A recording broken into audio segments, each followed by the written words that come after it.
સમગ્ર ગુજરાતમાં પુરુષોત્તમ રૂપાલાનું જે રાજકીય વિવાદ છે, નિવેદન છે, ક્ષત્રિય સમાજની લાગણી દુભાઈ છે, રજવાડા બાબતે તેવું નિવેદન અને ચો તરફથી વિરોધનો વંટોળ, ક્યાંથી પણ રાહત રૂપાલાને મળતી નથી. ત્યારે રૂપાલાજીને એક જગ્યા એટલે કે ચૂંટણી પંચમાંથી રાહત મળી છે. જી હા, મોટા સમાચાર છે.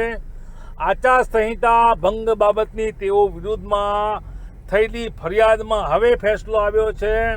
રાજકોટ બેઠકના ભાજપના ઉમેદવાર પુરુષોત્તમ રૂપાલાને ચૂંટણી પંચ દ્વારા હાલ રાહત મળી છે. આચાર સંહિતા ભંગની ફરિયાદમાં રૂપાલાને ક્લીન ચીટ આપવામાં આવી છે. આપણે જણાવી દઈએ કે આ કાર્યક્રમમાં સમાજ સામે નિવેદન બદલ તેઓની વિરુદ્ધમાં ફરિયાદ નોંધાઈ હતી.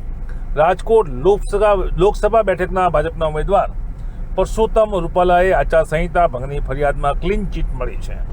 રૂપાલા સામે કાર્યક્રમમાં સમાજ સામે આપેલા નિવેદન મામલે ફરિયાદ દાખલ કરવામાં આવી હતી, જેનો રિપોર્ટ કરવામાં આવ્યો હતો. જિલ્લા ચૂંટણી અધિકારીના રિપોર્ટમાં રૂપાલાને ક્લીન ચીટ આપવામાં આવી. ત્યારે શું હતો આ સમગ્ર મામલો તે પણ જોઈશું. પુરુષોત્તમ રૂપાલાના ક્ષત્રિય સમાજ વિશેના નિવેદન બાદ ભારે રોષ પ્રસર્યો હતો. ત્યારે રૂપાલાના નિવેદનથી આચારસંહિતા ભંગ થઈ છે કે કેમ તે મામલે તપાસ શરૂ કરવામાં આવી છે. નોડલ ઓફિસરને પ્રાંત અધિકારી દ્વારા તપાસ કરીને વિડીયો સહિતની તમામ બાબતની ચકાસણી કરવામાં આવી હતી અને ગઈકાલે સાંજે જિલ્લા કલેક્ટર તપાસનો રિપોર્ટ ચૂંટણી પંચને મોકલી આપ્યો હતો. આ રિપોર્ટમાં રૂપાલાને રાહત મળી છે. તેઓ દ્વારા કોઈ આચારસંહિતા ભંગનો ગુનો નથી બન્યો તેવું તપાસમાં બહાર આવ્યું છે.